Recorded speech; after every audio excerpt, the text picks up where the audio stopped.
दिल्लीतलं सरकार आणि 56 इंचीचे प्रधानमंत्री सांगत होते की आमच्या देशात ते आलेलेच नाही, आमच्या देशाची सीमा त्यांनी पार केलेली नाही.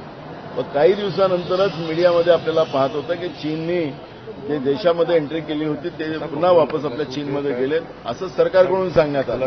हे सांगायचं तात्पर्य असं की आज चीनच्या इशाऱ्यावर देशाचे प्रधानमंत्री चालतात आहे, अशा पद्धतीचं चित्र आज देशामध्ये आपल्याला पाहायला मिळतं. आपल्या देशाच्या सीमा आता सुरक्षित नाही. जे राहुल गांधीजींनी मत मांडलं ते खरं आहे.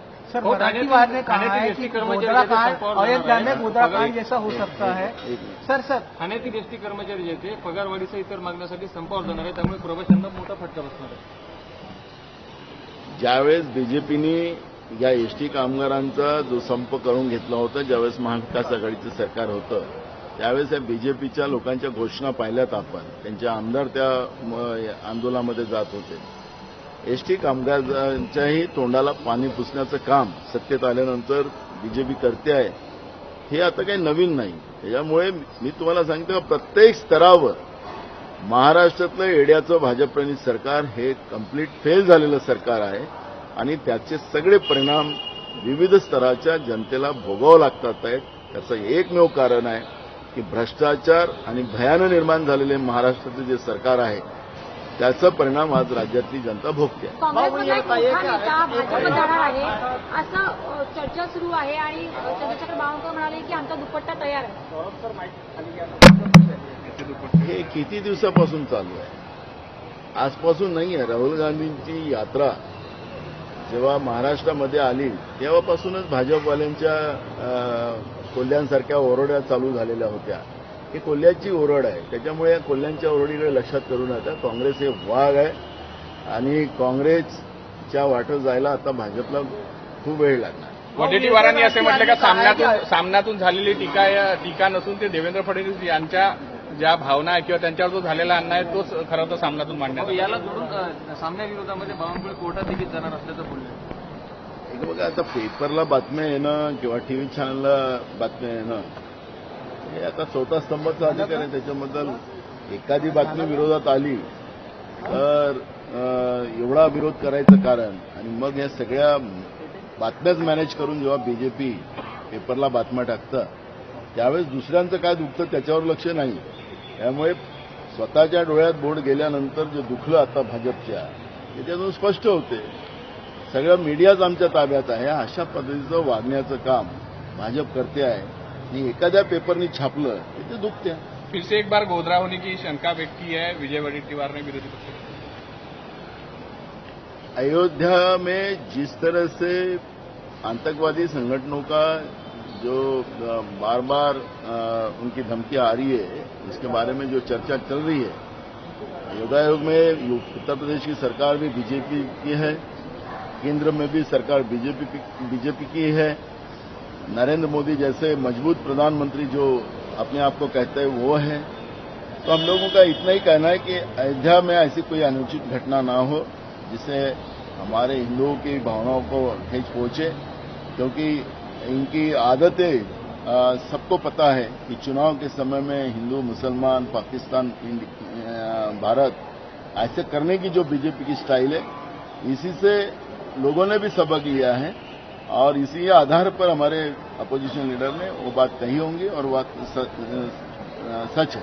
सितंबर में सरकार बदलने वाली है ऐसा विजय वडेट्टीवार ने कहा. क्या है, कौन मुख्यमंत्री होगा और क्या होगा?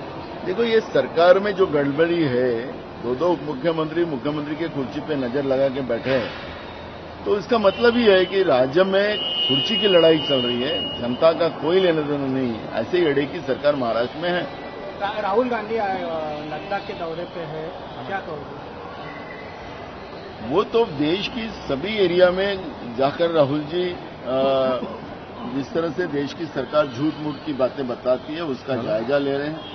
ये लद्दाख में भी उनको समझ में आ गया कि चीन ने वहां पे कुछ एरिया में कब्जा किया है, अरुणाचल में भी कब्जा किया है और भारत की सरकार नरेंद्र मोदी जी कहते हैं कि हमारे देश की 1 इंच जमीन भी हम नहीं देंगे. आखिर चीन ने हमारे देश में अतिक्रमण कर चुकी है, लेकिन नरेंद्र मोदी की सरकार, भाजपा की सरकार क्यों चुप है? यही सवाल राहुल गांधी जी ने पूछा है. भाऊ, राष्ट्रवादीचे माजी आमदार रमेश कदम हे ठाणे मध्यवर्ती कारागृहातून आज जामिनावर सुटले आहे. अण्णाभाऊ साठे आर्थिक विकास मंडळाच्या घोटाळ्या प्रकरणी त्यांच्यावर आरोप होते. 8 वर्षानंतर त्यांची सुटका झाली आहे. मूळ प्रश्न आहे की आता भय आणि भ्रष्टाचाराचं सरकार महाराष्ट्रात आहे आणि जे कोणावर लुटीचे आरोप लागलेले होते ते आता बाहेर येतीलच. त्याच्यामुळे तुम्हाला याच्यातलं काही नवीन आहे असं काही मला वाटत नाही. भ्रष्टाचाराच्या या चिखलामध्ये फसलेलं हे महाराष्ट्राचं सरकार आहे म्हणून भ्रष्टाचारी लोक बाहेर येतील. कॅगचा रिपोर्ट आला त्याच्यामध्ये गडकरींकडे जे डिपार्टमेंट आहे त्याच्यावरती देखील ताशे उडलेले आहेत. काय म्हणाल त्याच्यामध्ये?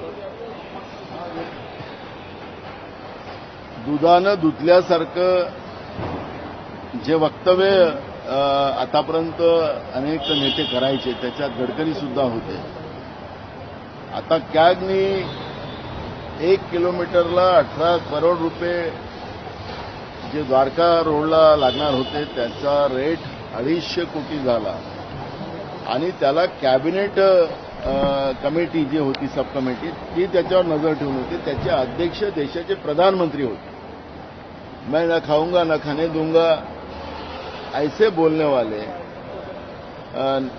देश के प्रधानमंत्री, उन्हीं के देखरेख में जो काम चल रहा था उसी में भ्रष्टाचार वहां पे हुआ है.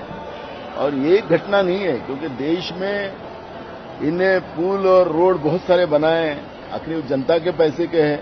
18 रुपया पर लीटर डीजल और पेट्रोल पे रोड विकास के नाम से लेते हैं. उसी से ये लोग बना रहे हैं और वो रोड बनने के बाद उसको ऑक्शन करते हैं और उसमें टोल लगाते हैं. एबीपी माझा, उघडा डोळे बघा नीट.